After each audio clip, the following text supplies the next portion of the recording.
Hello and welcome to Talking Tropes. We are kicking off our season 3 opener after our summer hiatus with a super incredible special episode. I'm Hannah. I'm David, and this is our friend Chris, who you Hello. might remember from our crossover episode on crossovers. Chris is also the host of the the host of the Procedural Conversation podcast and the weekend editor at GamePer. Yeah, we're so excited to have them here. Thank you, Chris. Thanks for having me again. Yeah. I don't know why my voice went really high just now. We're all just because you're so excited because we're talking about one of our childhood nostalgic franchises. We're talking about Power Ninja Turtle. Okay, yeah, Power Rangers. Well, there was that one episode where they crossed over, which you yeah, I don't know about that one, but yeah. It did exist. Right, Chris, but we're talking about what is kind of a central trope to a lot of children's media, a lot of, very simple good versus evil media, which is the Sixth Ranger. Yeah. Which doesn't necessarily have to be literally the sixth member that's added to a team, but if you have a team with a pretty solid set of members, and at one point another one comes on, maybe they have kind of an ambiguous morality, and you're not sure which side they're on, but eventually they join up with the team, you might have yourself a Sixth Ranger. You might. Your real life friend group might have a Sixth Ranger. That's true. Yeah. Who's That's the Sixth Ranger in your friend group? Send your my God. to Talking Tropes. Chris, you're sort of our Sixth Ranger for this episode. One could say, yeah. You're the So core one can group, only and know I have like ambiguous morality, and right. And Who knows if you're actually hypnotized to be evil by some kind of witch or you've mysteriously sorcerer. appeared before, and then disappeared for quite a while. Yeah, I now come we're into your house, I just knock over all your furniture, and then I'm like, you know what? I think I'm cool with you guys now. Let's be friends. Yeah. Well, I'm a big fan of this trope. The Sixth Ranger tends to be one of the most interesting characters in any given squad. And it's all over, Western media now too, because Power Rangers had such a huge impact. But I think we should start by tracing it back to its origins in Saban's original Power Rangers with Tommy Oliver, the Green Ranger. Mm-hmm. So how does that story begin? Legendary Jason David Frank. Right. Oh, his name sounds super unfamiliar to me. Yeah. How did I just realize that? That's so funny. It's okay, Whenever Chris, I Google my own name, Tommy Oliver comes up every time. Yes. I'm ungoogleable, baby. Actor and UFC fighter, mixed martial arts. I don't think he's actually in the UFC. He's a mixed martial arts fighter. That would be cool if he also suited up for, maybe for yeah, he's gonna be on Dana White's Fight Island. It'll be crazy.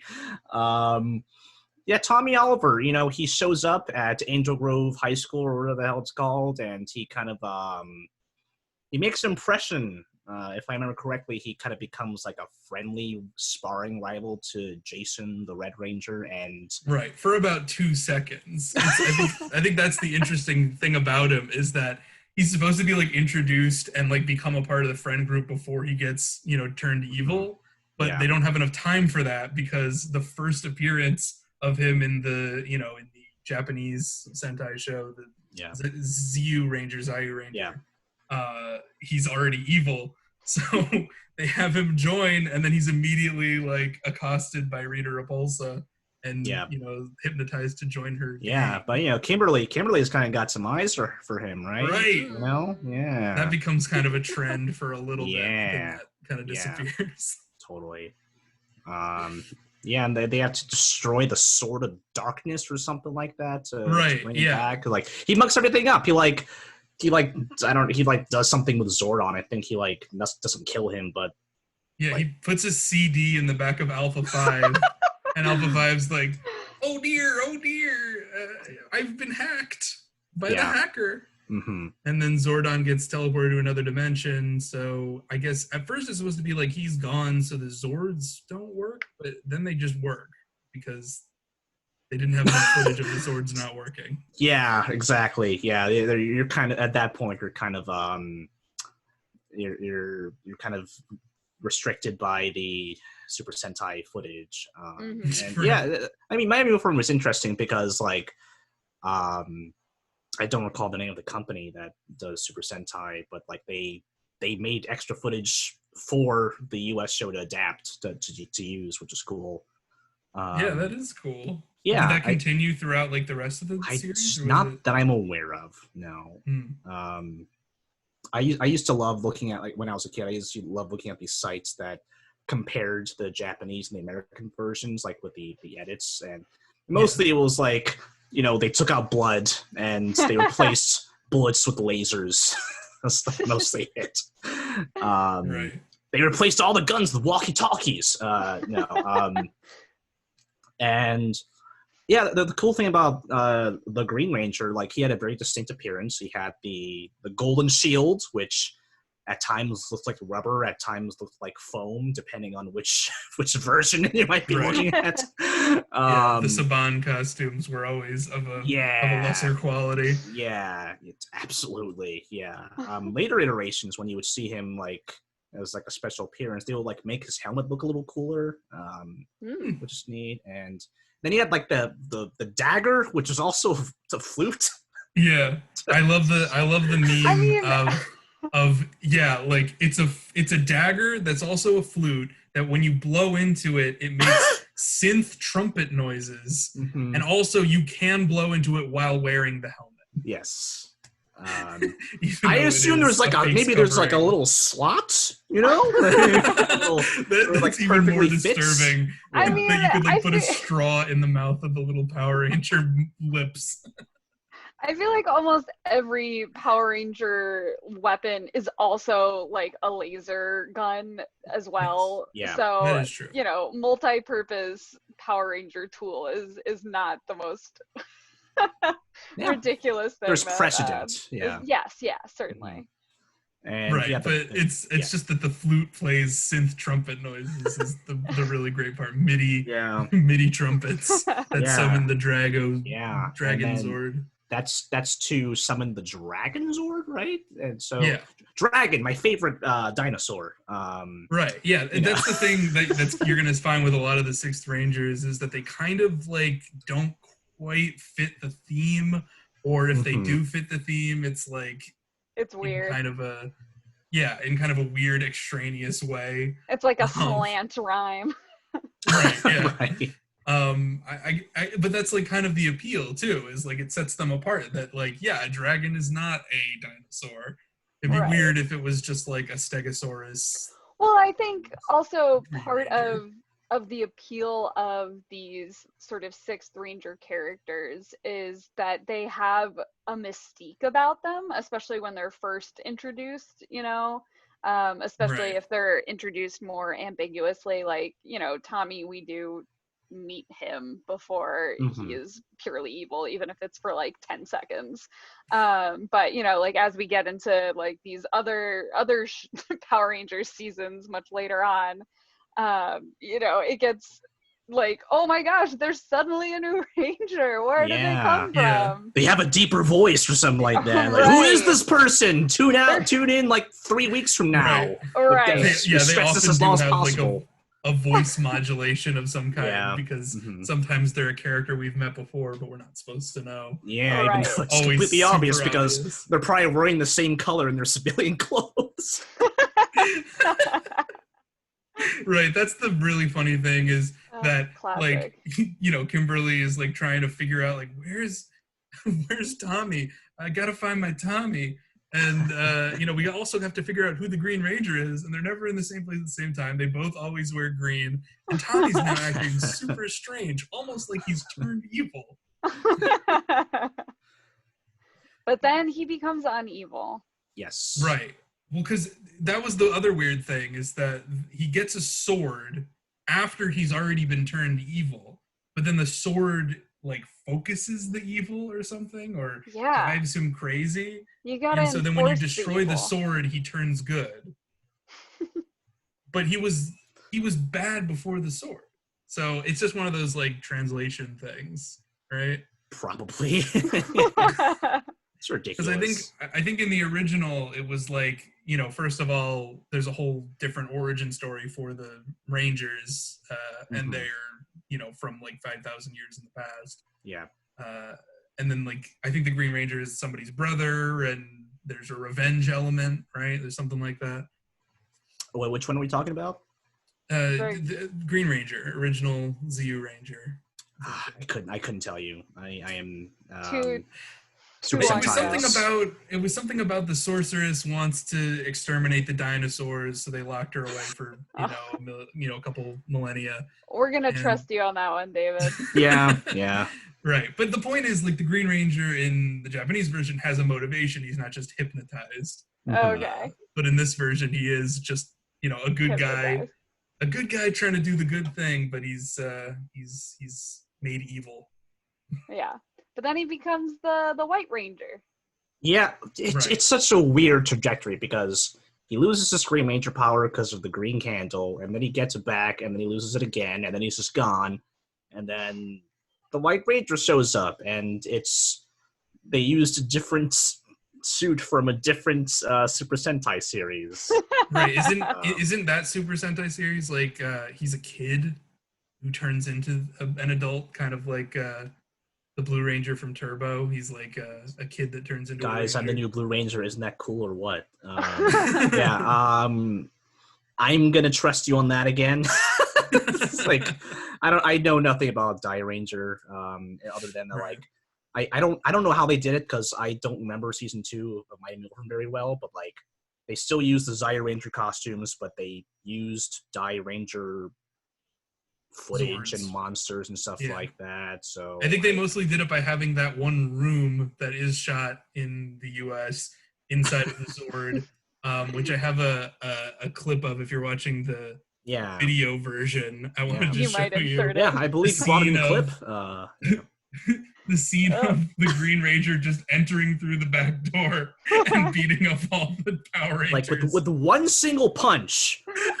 Like he swings his arm once and like all 5 of them like flail and there's sparks it's funny that no one ever like tries to do this ever again. Like he jumps up on top of the Megazord that they're all inside, and then just opens the door and pops in. And they're surprised because like who does that? No one ever just comes in here. That's what made everybody love the Green Ranger. It was that specific moment. I'm calling it. Yeah, but the White Ranger, the weird thing about the White Ranger was that when Zordon's like, hey, here's the White Ranger. By the way, it's Tommy. And by the way, he's your new leader now. He replaced Jason as the leader. But Jason was still there? Jason was still there for like at least like a while until the power changed with Rocky. Right, because I remember they bring him back for Turbo, or was it Turbo? Zeo. Or for Zeo, and they give him the Gold Ranger suit. Yeah, then he's God. But we are in the weeds. It's absurd. But yeah, it's Tommy is now the leader. He has Saba, which is like this sword that also has a head that talks. Because why not? Yeah.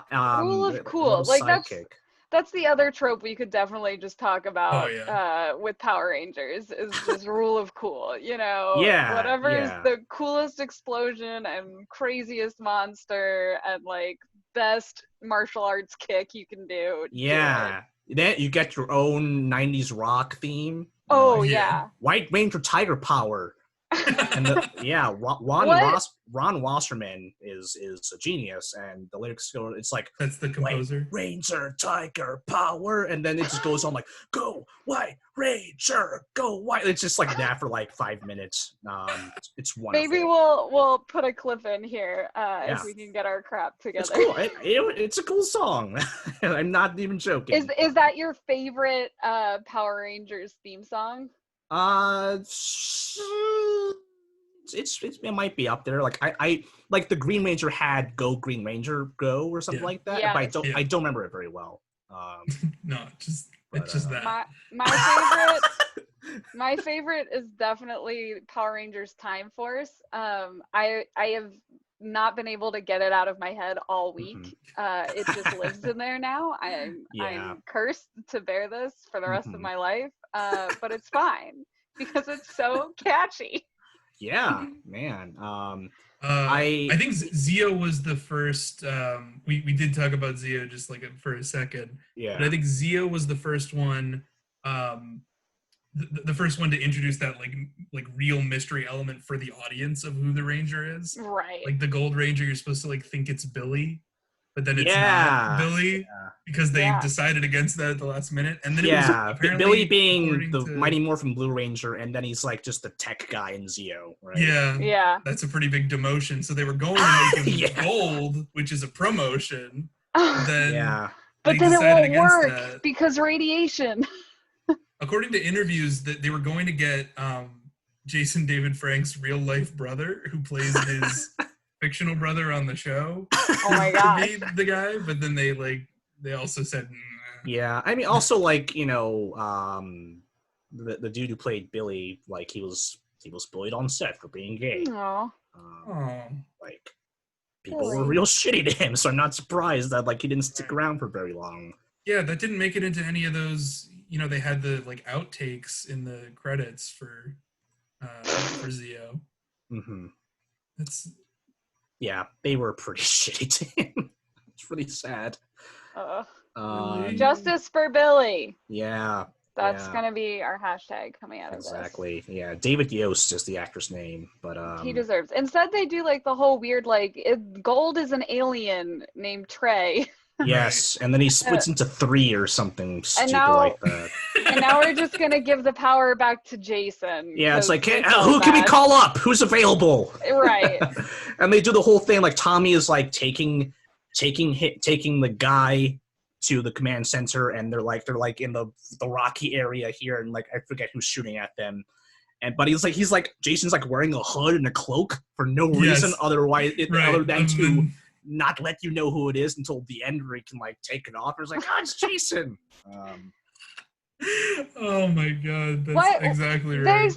There's just like a limitless number of these, but I know that there's some that like you in particular, Chris, like wanted to make sure that like we saw and we looked at, and I sort of want to skip ahead to Power Rangers Time Force, not just because it had the best. Oh well, actually, let's go back. Let's do Lightspeed Rescue first.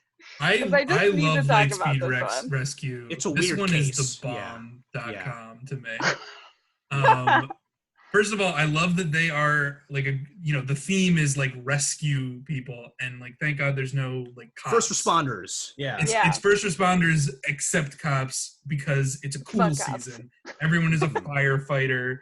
And like the boss guy is like the guy who saved the Red Ranger from a fire when he was a kid, and inspired him to be a firefighter. Yes.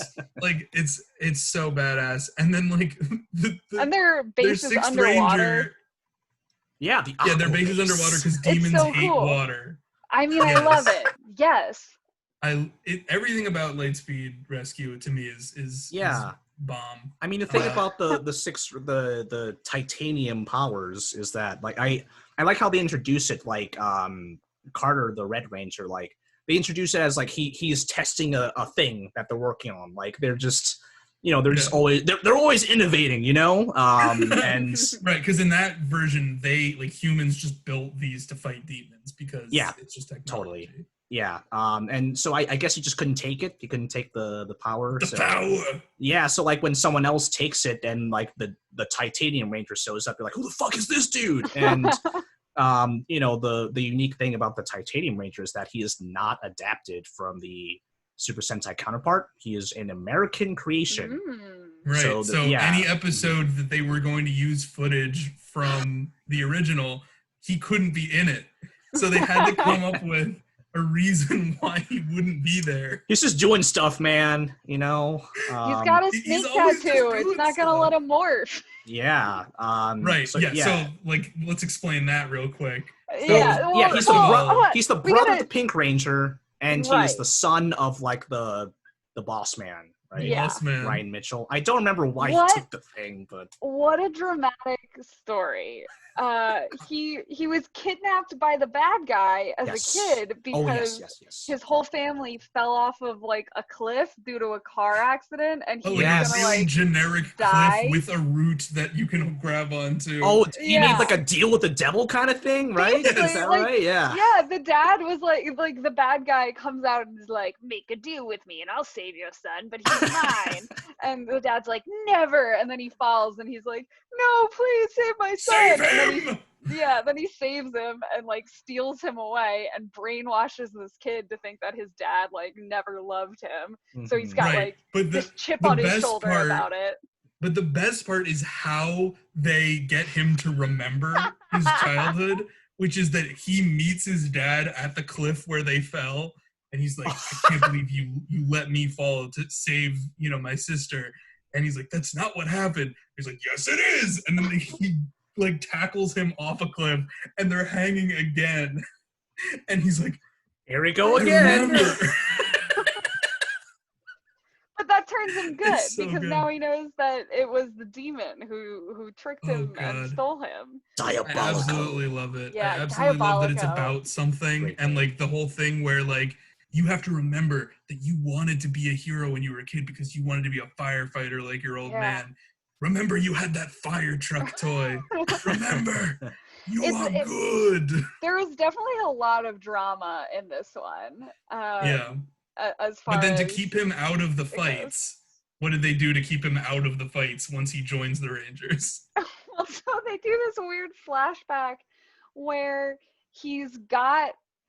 apparently he like sees Diabolico one last time and is like, I'm leaving you and I'm going back to my real dad. And Diabolico's like, screw that, I'm giving you a tattoo of a snake on your back, and every time you morph, that snake's gonna get closer to your neck, and when it gets to your neck, you're gonna die. And like that's his evil plot. Absolutely brilliant. Which I kind of like because it adds some stakes to the Power Ranger being able to morph or not. Yeah, and that way they don't have to use the suit. Right, don't have to use the suit. Great job on that. I'm very in favor of clever solutions to production restrictions, which is what this trope is all about to me. Oh yeah. The Sixth Ranger is just one big production issue that you have to write around. And that's why you've got that like weird green candle thing, because it happened in the Japanese version. There was a candle. So bring in the candle. Yeah. But this is like an actual creative solution. Yeah, I do like the recurring element of, there's like red, blue, yellow, and then like the Sixth Ranger is like titanium. Like, I'm a precious metal. Copper. So just to run through them real quick, we've got green, gold, phantom. That was silver, a weird case. Yeah. Magna Defender. Yeah. My favorite has gotta be the Quantum Ranger, though. From right. Let's talk about the Quantum Ranger. What is and Power that? Rangers. That's nothing. It's true that it's nothing, especially since it's the same color. But like, it's just red with like a jaggier head. Yeah. Like helmet. Yeah, and black instead of white. Which is why I find it hilarious that he was just in Forever Red, even though he's not a Red Ranger. It's like, oh, I got the. Okay, I'm coming with you. So yeah, but Eric Myers, played by the great Daniel Southworth, you may have heard his voice work in many video game and anime adaptations. What a jawline on this 30-year-old man who's playing a teenager. No, I think there are adults in this one. Yeah, like they do flash. Sometimes they're teens. They like flash back to their prep school days, right? Yeah, that's true. But he still looks just because it's just him. They don't get like this one I really like because it's a very different dynamic than any of the other Sixth Rangers that I can find. Like usually it's always they're either hypnotized to be evil, or there's a revenge plot that requires some kind of revelation of the truth to end the revenge plot. Yeah, this For one is this just one, pure rivals / ideological differences. Yeah. right. What we've got is the Red Ranger's dad owns like a private defense Yeah, private contractor that security. runs a Yeah. private Silver police Guardians. force. The Yeah. Silver Guardians. Because they live in Yeah. Silver Hills. You know, what else There should you I go. call it? Right. You know? And they Sure. also want to stop the mutants that have come from the future. You Yes. know, they're on the same side, quote unquote, but there's ambiguity here because the Silver Guardians only want to defend property owners, just like the real Yeah. just like the real private police Yes, forces. your and Silver Guardians are worth paramilitary every squads. penny. Says the jewelry store owner or something like that. The guy who plays the dad, May rest in peace. yeah, what I love him. Yeah, he definitely plays that corporate bad guy dad Yeah. very well. Yeah, Great there's job. there's some good stuff there. Like when you see like the prep school flashbacks of like, you know, Wes the later to be Red Ranger, and like Eric, he's kind of he's not really suited to the coat and tie lifestyle. He's definitely like a you know, loner, rebellious dude, and like Yeah. they come from like a very like it seems very waspy, you know. It is. Yeah. Yeah, and you know, when Wes grows up, like he is at odds with his father, who's like very, you know, businessy, and it's a good arc because, you know, it definitely turns into like like when Wes's identity is revealed very dramatically. It's his visor gets destroyed and you can only see his eyes, but his dad still recognizes him, even though he's like covered in like Soot. yeah, soot, and but yeah, it turns into like, you know, the father accepts, you know, his destiny. You know, destiny is a big deal in Time Force, and he like makes a stand against Rancic, who is delightfully over the top dude. Yeah. By the he's way. great. And I'm glad that he like turns good at the last episode. That makes me feel good. Yeah, and then he shows up in Wild Force in a really good arc, and you know, there's cool stuff there, and like, yeah, Wes's dad almost fucking dies because he like blasts him with his like. It's one of those weird things where it's like a sword, but it also shoots lasers. Laser. Yeah. Gunblade, you know. Yeah, and you know, Eric, he kind of defies the Rangers by like taking that quantum power. Like he puts his arm in the thing, in this thing that like the archaeologists found, and then things explode and he emerges from the smoke as the Quantum Ranger. Quantum Ranger had like some of the weirdest and best gear. He had the roller skates when he gets the battleizer mode. That was and fun. Like the battleizers are not in Super Sentai because the Americans want to sell toys. Well, I think that's fair, but I mean, he's got rollerblades that turn into jet rollerblades. Yes. And he's got a Tyrannosaurus Rex, but called it's actually a Q-Rex. quantum. Yeah. It's a Quantosaurus Rex or something Quantosaurus like that. Rex. Yeah. It's incredible. They have to go back in time to get it, and they gotta face like real dinosaurs also. And he has a gun blade. He has a gun. Does have a gun blade. Yes. I feel like everyone in Time Force has a gun blade. Yeah. But I mean, my favorite episode of this is like centered around the Quantum Ranger because it's Trip, the like alien guy. He's the Green Ranger. He like he finds this alien or this mutant who's like was arrested for petty theft instead of like mass murder or whatever the other mutants are arrested for. And this is like a, you know, I don't want to hurt nobody kind of mutant. But of course, the private police force gets called on him because everyone, you know, gets scared and calls the cops. And so, I mean, it's just like it's like almost like a real life moral issue that you know, there's these cops trying to do the right thing and stop the mutants, but there are some who aren't that bad. Proportional response. It brings up that question, which is not usually addressed in Power Rangers. It's usually like goon in costume, evil, destroy. It's no longer good versus evil. It's good versus, you know, good but corporate. Yeah. the Time Force is about hate and prejudice. Yeah. They literally go on like monologues in the last couple they episodes. do. I mean, it's a kid's show. You expect a monologue, but I think it's a pretty decent political message for a kid's show. Yeah, and Eric has a nice like arc at the end where like he saves the girl and her birds. It's like carrying the cage with the birds around. Yeah, and I love the bird girl. Yeah, and he like blocks, like there's like one last bot that they like kill all these bots, and then but one of them is still awake, and he like tries to shoot Wes or whoever, and Eric gets in the way and gets shot. And the Japanese version, he's dead. It's Wes and his dad are like reuniting at the end of the world, and Eric saves them and dies a noble death, having done something just for the good of doing it. Yeah, well, he turns out okay, but but yeah, he gives the morpher to Wes so he can use the Rex, the Q Rex, and shit. Yeah, and then he's okay, and then you see him in Wild Force, and he's cool, I guess. So, but I do like that entire arc,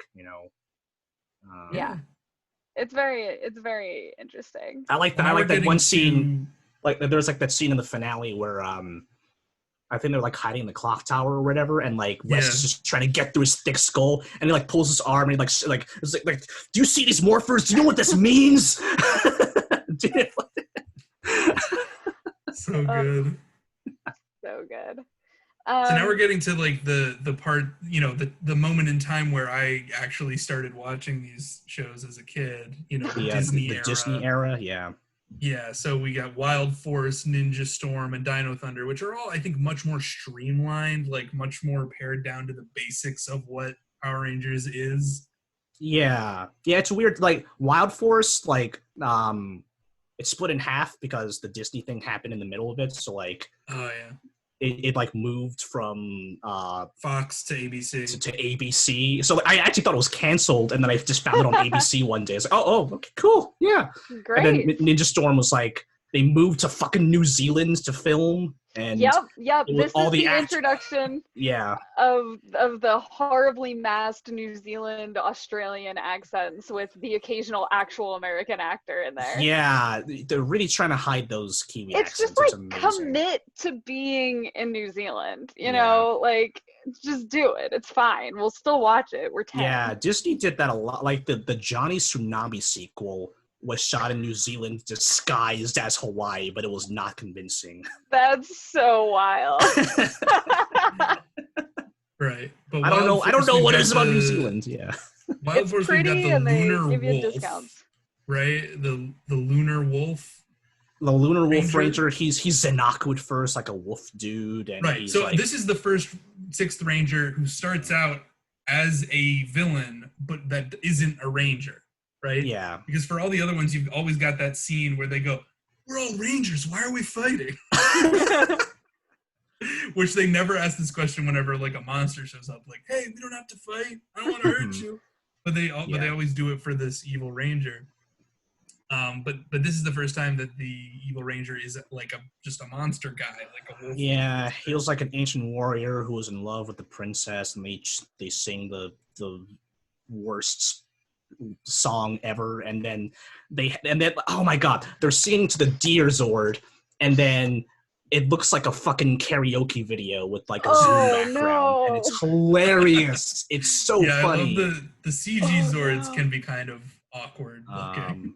Because it wasn't even like of the Zord, it was like of like nature and stuff. Because it's terrible. Yeah, but Ninja Storm, we get into real Disney era, which Ninja Storm. This was your favorite that you watched, right, Hannah? No. I think ultimately, I know, David, you had said that Lightspeed Rescue was sort of the bomb diggity for you. I think Lightspeed Rescue probably has the most like heavy, like legit kind of drama to it. But I do like the story of Ninja Storm, which is, the sort of the tech guy of the season, Cam, who is the son of the hamster Sensei ninja dad. Yeah. I don't even know. I guess he wasn't always a hamster. That's gotta be my guess. Well, basically he goes back in time and meets his dad and his mom as like as students at the school in the past, and they find out that the evil guy is actually his uncle. Like, again, there's lots of like family drama in this one. It's very Shakespearean, you know. Yeah. I don't know if there was time travel in Shakespeare, but you know. there should have been if Shakespeare time travel was in known Dickens of it as a concept. Mm-hmm. There is time travel in Dickens. That's true. But yeah, so the Green Ranger is back in time. He meets his mom, and it's very touching. I don't know, like his mom has been dead since he's a kid, and like it's very touching. And basically, you know, he's got a lot of issues because he's like this really highly trained ninja, and is better trained than some of these like Power Ranger ninjas. But his dad just won't let him be a real Power Ranger. And then he gets the green Power Ranger thing from his mom. Green Samurai. The Green Samurai Ranger, yeah. That's what it is. Who has a hat that turns around. How does that work? You gotta catch them all. So yeah, again, like with the design quirks on the 6th Ranger costumes to make them more sellable. For some reason, taking off his armor and turning his visor around makes him stronger. When he turns his head around, it's like a switch. Yeah, and he has like a baseball bat weapon, which is ridiculous instead of a sword. but when he takes off his armor and the shot of it hitting the ground, it like creates a dent on the concrete. Yeah, it's weighted armor. That's like how heavy it is. And it's like, okay, so now you're strong. I guess you're more mobile. I guess. Yeah, it's like Dragon Ball. It's weighted clothing. Yeah, and his sword is also a microphone. That's awesome. You gotta love it. Yeah, but I do like that. Yeah, sorry, go ahead. It's the 4th and 5th Ranger in Ninja Storm that are like closer to the, you know, the sort of Titanium Ranger style of like the revenge narrative that gets quickly undone by just explaining that the revenge is not warranted. Right. So this is like, I think this is the first American Power Rangers to just start with a core group of 3. Mm-hmm. Yeah. So then, red, yellow, blue. They're from the Wind Ninja Academy. They're the only ones who survived this attack. Everyone else was captured. And then Crimson and Navy, Hunter and Blake show up, and they're from the Thunder Ninja Academy, and they're evil, but then they're good. But like, I love how the thing in this season is extreme sports. Yeah, yes. I'll have a different extreme sport. Very early 2000s vibes. Yeah. Fucking Point Break over here. Yeah, right. But I really do like the Samurai's journey, the 3-parter. It's they're very different episodes. Like they might as well not be a 3-parter because like first episode is like, oh, Cam's so jealous of everyone, yada yada yada, and 2 was like time travel, no Power Ranger shit, no suits. It's just like just gritty like family drama and like, fighting with swords and like.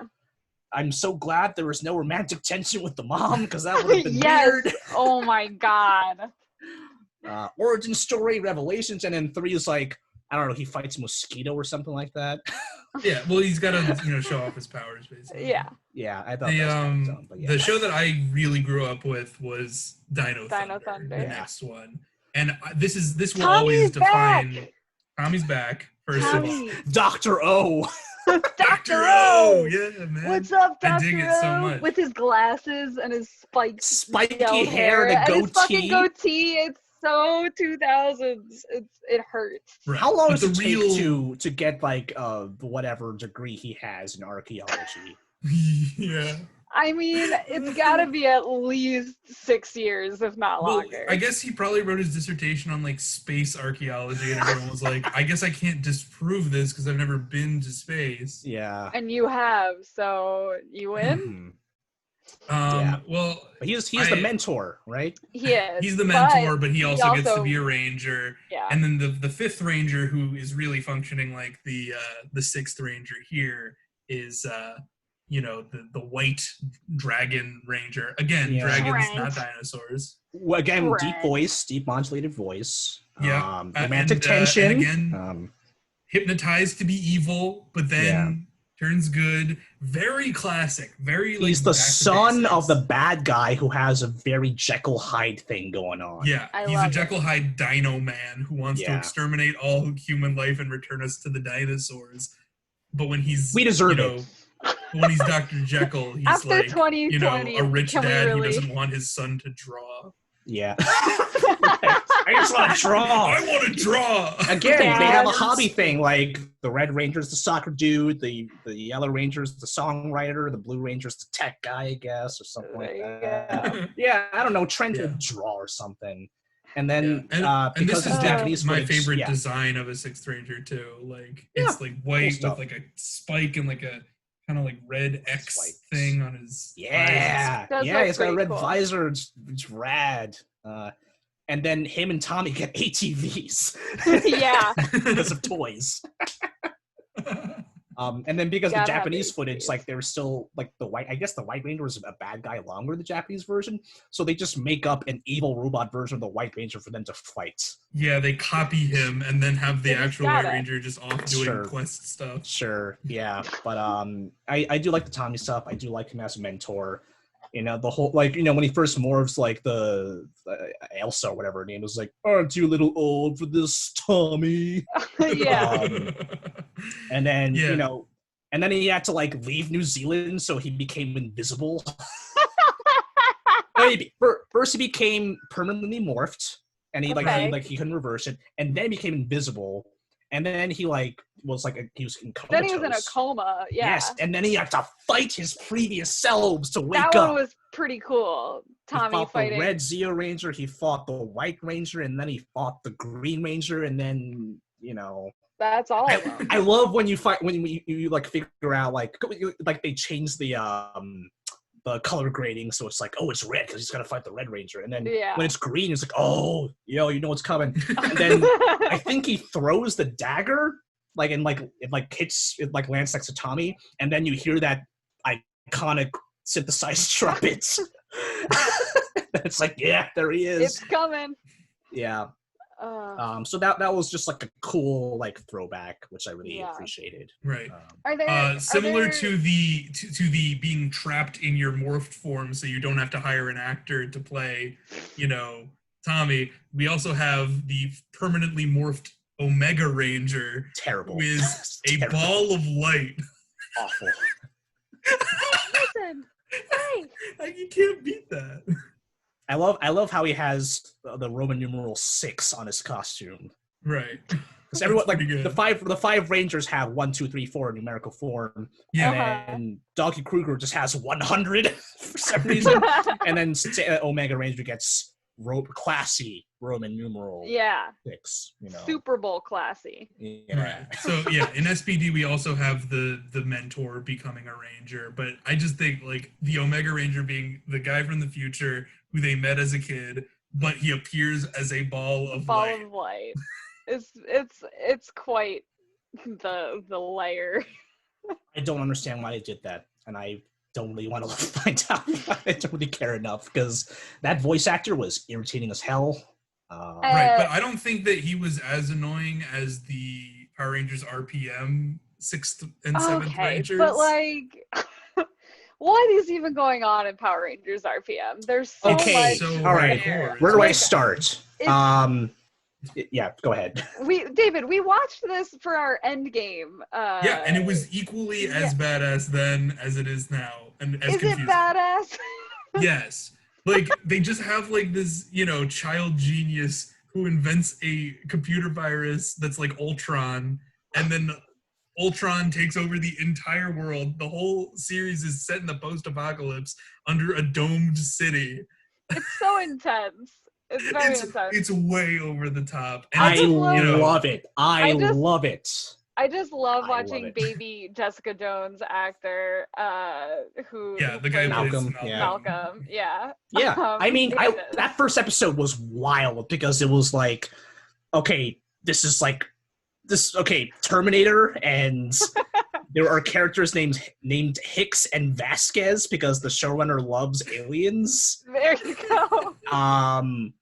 And I don't know, it was just crazy. Like, there are all these explosions, and then it's like did anyone else get back in? And like the guy who's like in charge is like, God help them. And then it says like Power Rangers RPM in white text against a black background, like Lost.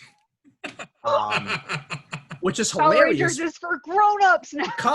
Because the first few episodes, they were origin flashback stories, very much in the vein of Lost, which is rad.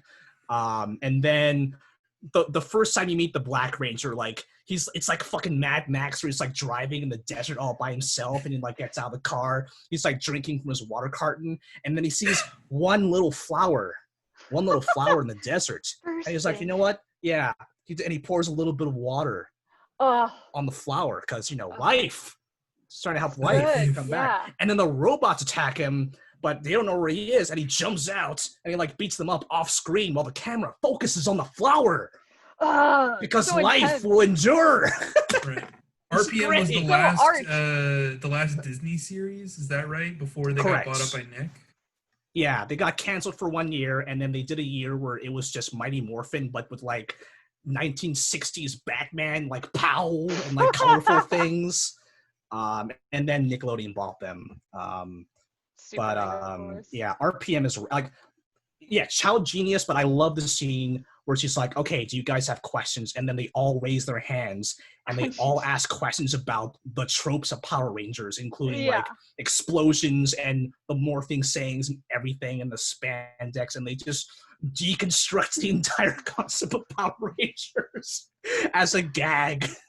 It's fucking good. And then the showrunner got fired midway the season for going over budgets. Oh. Yeah, I believe it. That makes sense. Let's talk about Jem and Gemma, the gold and silver ranger of RPM. Yeah, so these are definitely mysterious. Well, okay, before we know who they are, they're just like mysterious rangers who show up in the wasteland occasionally. Right, but don't we know who they are before we know who they are? We know who they are from You meet them in Dr. K's Lost episode. Right, and they say, we're running to go get the gold and silver suits. Right, but it's like ambiguous. It's like a clue, The same way all of the other previous ones were ambiguous. It's like, who is it? But you know who it is. But, yeah. Well, they are made of alphabet soup, and they love completing each other's sentences. Alphabet soup. It's like the fucking like Illuminati of. It's the worst name for an Illuminati. Because he's Dr. K. What was the name of the But they're academy Jem and Gemma. They're not like G and J or anything. Like, it's nothing. What was the name of the academy from like Death Note, where all the geniuses come from? I feel like it's like that. Sky High. No, I don't know. No.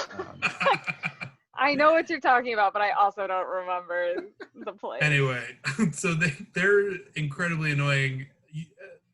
So, I mean, they're gold and silver, but they don't have that distinctive of like weapons or anything. They're just like two more. They finish each other's sentences. They're like, their whole thing is that they're quirky and upbeat and everyone else is dour and apocalyptic. Yeah. Yeah. I do Everyone's like very angsty. When they change showrunners in the middle of the season, they did separate them and give them like their own arcs, which I did appreciate. Like, I don't recall how successful it was, but like I just thought that was like it just made them more palatable, They became more individual characters.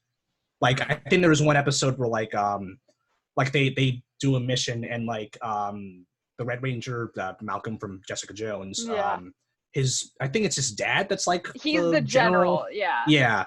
And he gives Jem a medal and not his son, which like causes a rift, but they kind of bond over it, which is like, okay, that dude can be his own character. Cool.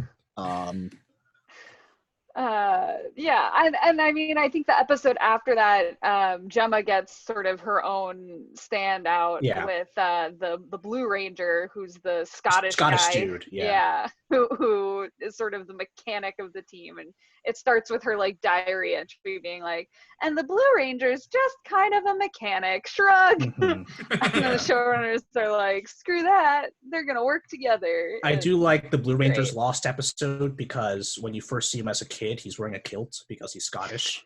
And they're like fucking bagpipes as the score. Mwah. Beautiful. And yeah, the bad guy's fighting him later on the episode, and it's like, what's so special about you? And what's that? No, I wish, but like, no, like when he fights him as a ranger, and then he's like, what's so special about you? And he just goes, I'm Scottish. Beautiful. Delightful. And then like the Nickelodeon shows, I guess like that's all that's left. I don't know what the fuck goes on like there. The early Disney shows, I think they're again like a streamlining and a return to basics. You know, you've got Samurai, okay, who's the Sixth Ranger. He's a Gold Ranger. He's a childhood friend of theirs. He's kind of reckless. He says everything's golden. It's like a catchphrase. I hate that. And then, you know, in Megaforce, they like talk about legendary rangers a lot. And so their Sixth Ranger is like a guy who can use all the Sixth Ranger's powers named Orion. And very specific skill just set. Like Trey and Zane and all the other alien ones. Yeah. Did we talk about episode Zane at all? The episode is called Power of Six, which is like on the Zane, great name. I'm gonna, you know, I like Zane because he dates the villain. That's what I like. Listen, Zane was from In Space, Power Rangers in Space. But he was cryogenically frozen, right? Beautiful. I love it. And they just never like tried to thaw him. It's fine. But then he gets thawed accidentally and he doesn't die. And it's was this a thing where like, because like the Red Ranger freezes him, they were buddies, and then the other Rangers who were from Earth, because they were the Turbo Rangers, they find him and like, who the fuck is this dude? Right. Yeah. You're exactly right. But he shows up and he helps, and then he just like starts dating without telling any of the other Rangers the villain of the show, and then the villain eventually becomes like a Sixth Ranger of sorts, like a new Pink Ranger, I think, in Lost Galaxy, because the Pink Ranger fucking dies. It's crazy. And then to replace her with a villain who is the love interest for the Sixth Ranger. Like, the Sixth Ranger is just a chance for the writers to, like, do whatever. Because, you know, you can always write them off the show. But the Sixth Ranger, you know, it extends beyond just Power Rangers.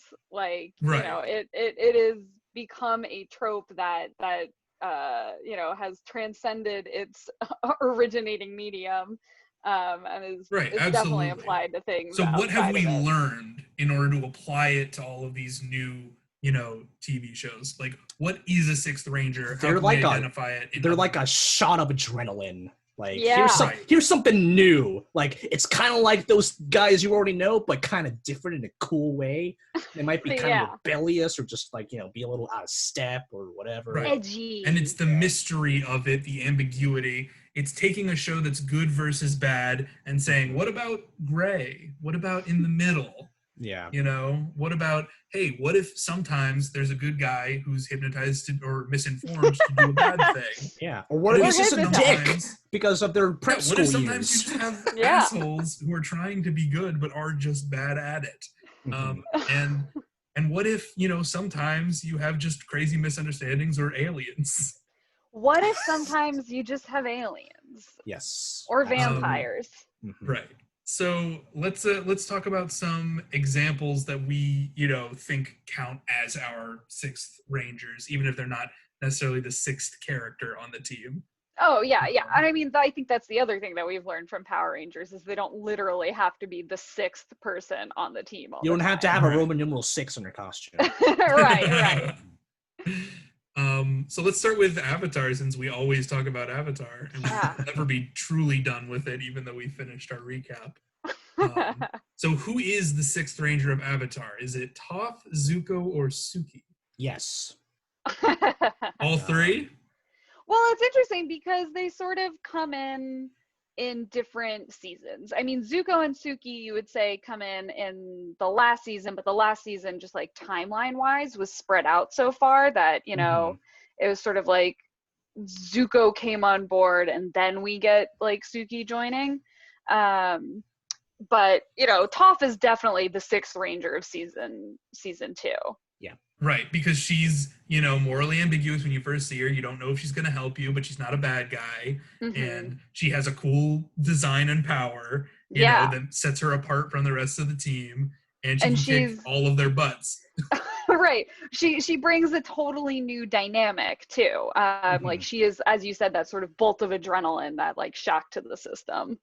Right. But Zuko, I think that he embodies the soul of the Sixth Ranger more because so many of the Sixth Rangers are that morally ambiguous, like start out bad and then turn good. The heel Yeah. We don't trust you at first. Right. Yeah. And then also when I think of the Blue Spirit episode, like with the mask, and you don't know if he's bad or good because he's just doing these kind of weird things. You don't know what his motivation is. Right, That, like to he's me, breaking out Aang, but is also threatening his life. Yeah. Yeah, is he bad or good? And then you take off the mask and it's like, It's that Zuko. is to me, that is such a, Sixth Ranger Titanium moment. Ranger moment. Quantum Ranger, no. No gun blades there, though. Yeah. No gun blades. They're just big No. staffs that are also flying things. Yeah, we don't get laser guns until Korra. Thank God. Right. I mean, there were certainly some good examples of Sixth Rangers, like from the same era as Power Rangers. Like the ripoff of Teenage Mutant Ninja Turtles, Street Sharks, had a sixth shark called the Moby Lick, which don't make that a name ever, please. Also, have to go take a shower. He comes in season 2. He's like a morphed bad guy made by the villain of the show, but then they break his, control over him and he joins the team, just like any Sixth Ranger. Because, the shows were pretty formulaic at that time. It's a lot. There's so many jokes I can make about that, but I don't want to. But it also tracks for like some modern shows. Like, are there any modern shows that you want to, talk about that have this kind of Sixth Ranger? I mean, I think it's definitely something that's, obviously, or at least more obviously, confined to like action shows. Like, right. I think good versus evil shows. Right. Monster of the Day shows, maybe. Monster of the Week shows, superhero shows, anything like that.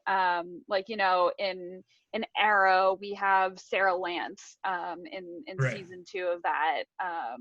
Right, but this is the first adult show that we're mentioning. Adult sure. in quotes, but like a show that isn't directly aimed at 10-year-olds with a 10-year-old's morality system. It's certainly aimed at a mature audience. And Arrow is all about trying to be morally ambiguous. Whether or not they actually succeed at that is up to your own take. But like she starts off as this mysterious character who comes back seemingly from the dead and was previously Arrow's girlfriend, but then he was like cheating on his girlfriend with her, but she's the sister of his girlfriend. It's like so CW drama, like that's the other thing that Arrow is. But she's back from the dead and she's like trained by Ra's al Ghul and like is evil, and then they have to bring her back to the good side, and then she fights on their side for a while and then eventually dies and then gets brought back to life again, and then she's on her own TV show, DC's Legends of Tomorrow, but it's fine.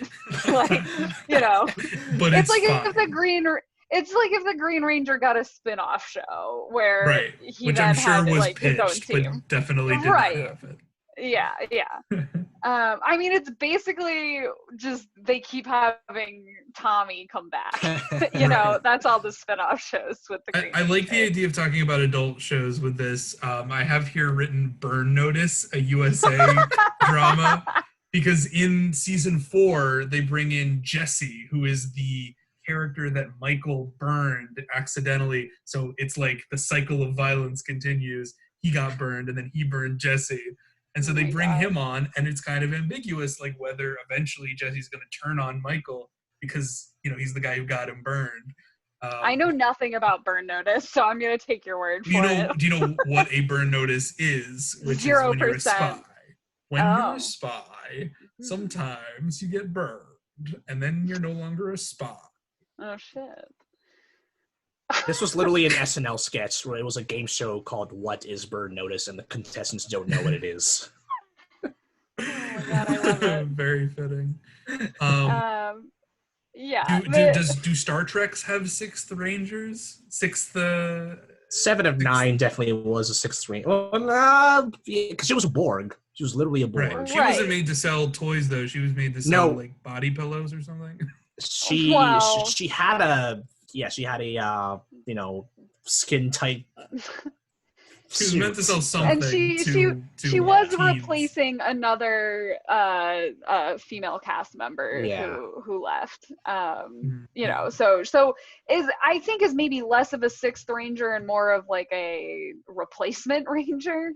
Sure. I don't know if there's a specific trope namer for that. But, you know, like the series then decides to just focus on her a ton once she arrives. Yeah. From what I... Right. Much like a Green Ranger or a, you know, a White Ranger, Dragon Ranger. She was very much a shot of adrenaline for that show, or at least an attempt to do so. Have you heard that theory that the casting of Jerry Ryan as 7 of 9 contributed to Barack Obama's election as president of the United States? I'm fascinated. I have not heard this theory. Can you link that to us? I had to find because like there are like all these news stories that just like make like add all these things to it. I'm trying to find just like the raw Reddit post, but right. Link it to us when you find it. We'll link it tweet if we it can out. find it. Yeah. Yes. Jerry Ryan's frequent separations from her husband, Senator Jack Ryan, due to her acting schedule, contributed to their divorce in 1999. Jack Ryan became the Republican nominee for an open seat in Illinois. During the campaign, the proceeds from Ryan's divorce became public and contained the details of a success life that did not make him look good. The scandal forced Ryan to drop out of the Senate race in July, leaving the GOP time to only find token opposition to Democratic nominee Barack Obama. Obama's landslide victory into the Senate helped him launch into the national stage, pulling off an upset victory in the 2008 primary and became president. TLDR, the lackluster writing of Star Trek Voyager helped pave the way for the Obama presidency. That's a great Reddit post. Deep Space Nine, they had, you know, we didn't talk about this very much, but in Power Rangers, sometimes you would have a sixth ranger who was like a returning ranger from a previous season. Jason and Tommy in places. Yeah. But, you know, this is in Deep Space Nine, Worf comes back, right? Yeah. It's like, what's Michael Dorn doing? Come back. He's popular. Yeah, and then he starts up a romance with right, which was also a big thing with a lot of these is, you know, if there's a female ranger, they'll typically fall in love with the sixth ranger. Yes. Almost involved with about half the time. Yeah. That is one thing. The sixth ranger in Power Rangers is basically never a girl. Right. It's always another dude getting added to the team, which is interesting to note, I think. We've also never had, you know, a leading ranger be a woman, I don't think. SPD David, the A Squad. ladies. The A Squad? Do you remember, well, because like SPD is about the B Squad, and the A Squad was missing. Right, but I'm saying a main character. Yeah, right? But I just love the story of like there's, you know, like they go missing in like episode 3 or something like that, and you hear like this transmission from them, and their voices are modulated, and someone on rangerboard.com was like, there's something weird about that voice. You know what? I think the Red Ranger is a lady. And then several months later, it was proven so that's right. The best we can get in terms of representation, huh? And because she turns out to be evil. The A Squad's evil. Listen, you're not allowed to have a woman in a powerful role as a leader in Power Rangers unless she's evil. That's the rule. And her name's Charlie because I mean, I love that as a girl's name personally. That's a very like Brian Fuller likes making like female characters with dude names. The other piece of Japanese media I think that most embodies the Sixth Ranger trope is Digimon, because they always had some kind of late addition to the group, and they are also such a group of non-morally ambiguous good guys versus a bunch of evil monsters. Fucking Digi Emperor, man. Right, the Digi Emperor is a Sixth Ranger classico. He's, you know, morally evil bad guy who's actually hypnotized by dark demon magic, which you don't find out till much later. But But he had spiky hair. He had But, I Spiky mean, I hair, feel like- and then he turns good. I feel like he has a very similar storyline to the Titanium Ranger. You know, is sort of like Yeah. tricked from a young age into thinking that, you know, he should be evil and he needs to be evil, but then, you know, learns that he can use his powers for good. Right. Yeah. Except they're all still at a young age because they're all goddamn kids. Yes, they're all still in elementary school. And then the first season of Digimon, there was like an 8th Digidestined, and that was a whole Right, arc which was is finding Kari. the 8th. Kari, yeah. And that reminds me a lot of like the Phantom Ranger and like trying to figure out who he is, and then it turns out he's nobody. He's just an alien named the Phantom Ranger. You know what? Because there were plans for that guy to be Billy.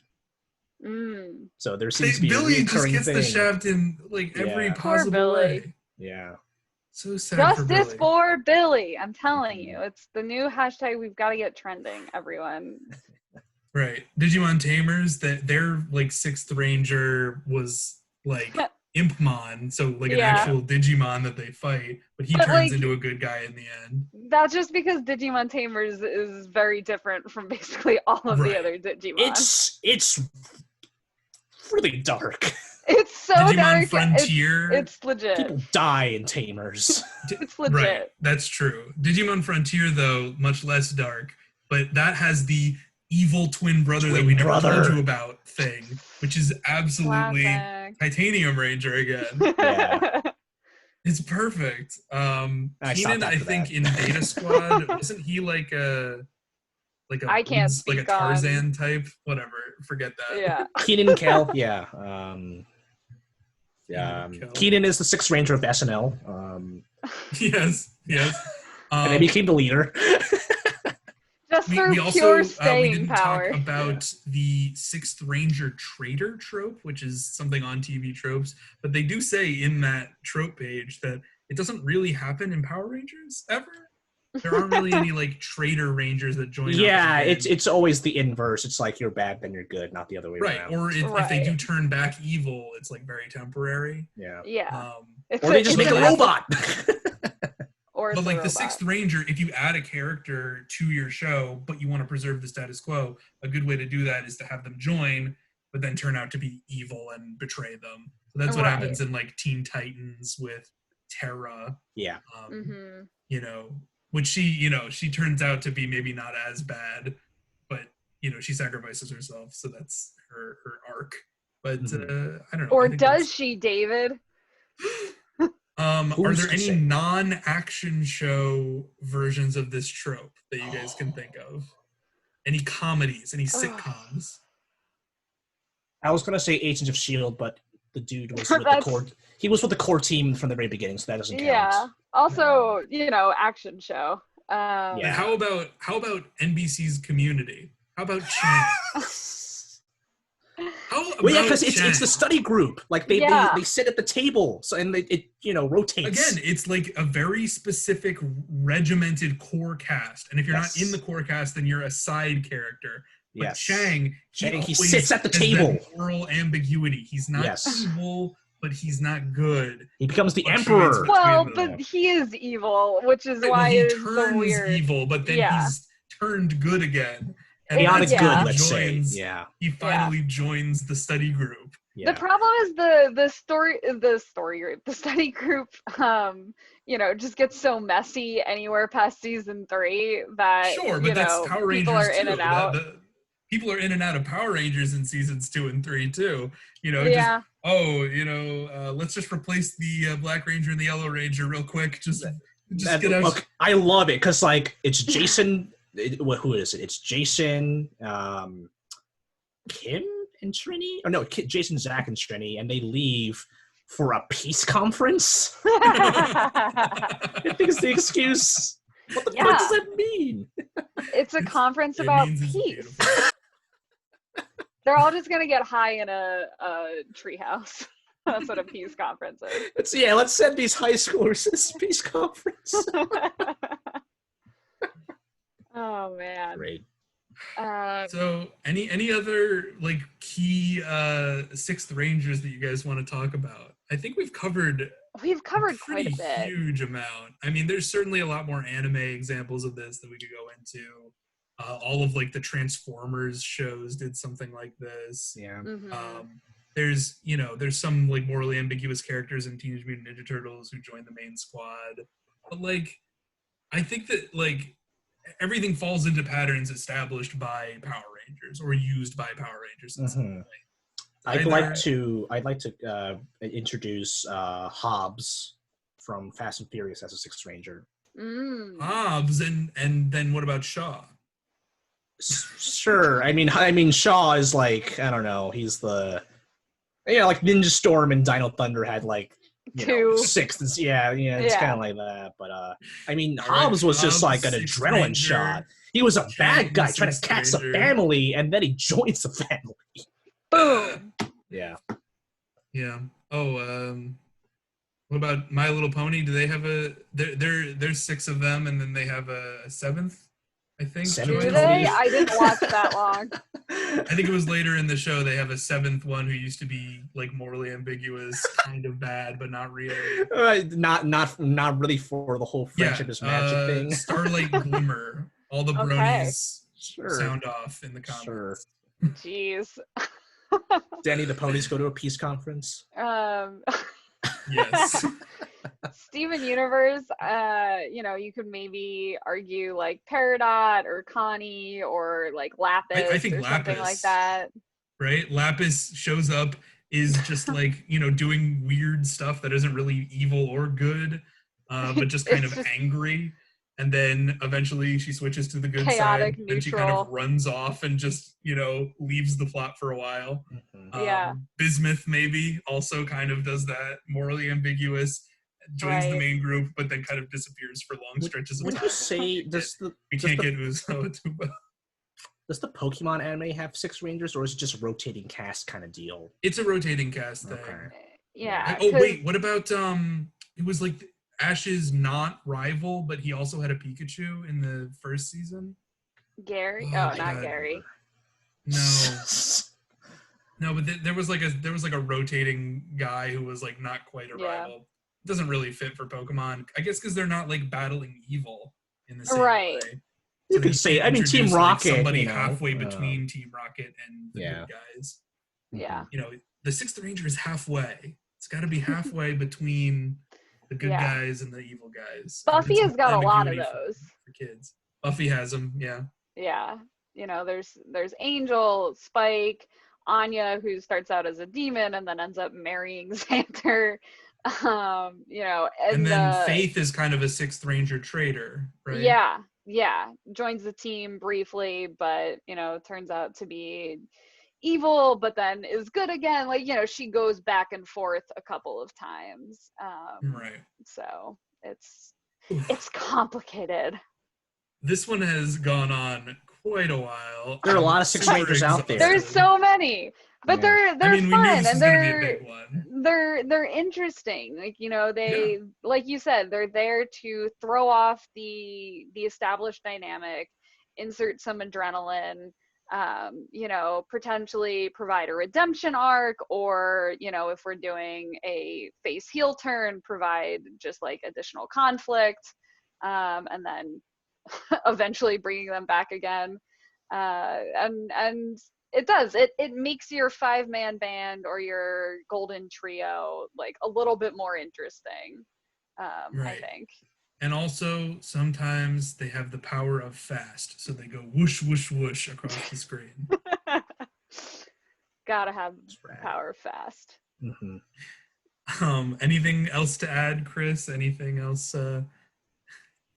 Anytime you talk about characters being written off, I'm just going to say, they went to a peace conference. They went to a peace conference. That is, I think, our beautiful takeaway from this episode. Let's all, Chris has to go back to the peace conference. Chris, where can people find you online? You can find me on Twitter at Compenderizer. I'm trying to do this campaign where if I reach 888 followers, then I will play Putt Putt Saves the Zoo for stream. Ooh, love it. It's a worthy cause. I'm going to keep doing this for $9.99 and $11.11 and so on and so forth. So let's bump those numbers up. Smash that follow button. Come on, let's play some putt-putt. Become the sixth ranger of Chris' Twitter following. Yes, morally ambiguous, but still part of the core group. And for everybody who's listened to this whole thing, we'd like to thank you for sticking around and get ready for the rest of our season 3. Since we're done with our Avatar recaps, we're starting a brand new show Coming at you soon. Coming at you next week, where we go through the entire IMDb page of one Stanley Tucci in our new show, Stanley Tucci. Oh no! It's the best. He's the best. From Devil Wears Prada to The Lovely Bones. I don't know. Oh, we're going all the way back beyond. to the beginning. Miami Vice, Chris. Jesus. Miami Vice. Levi's commercials in the 80s. We're doing the whole thing. So check us out with that next week. Look forward to that. And you can find us on Twitter at Talking Tropes, and we'll see you then. See you at the Peace Conference. Cool. Justice for Billy. No.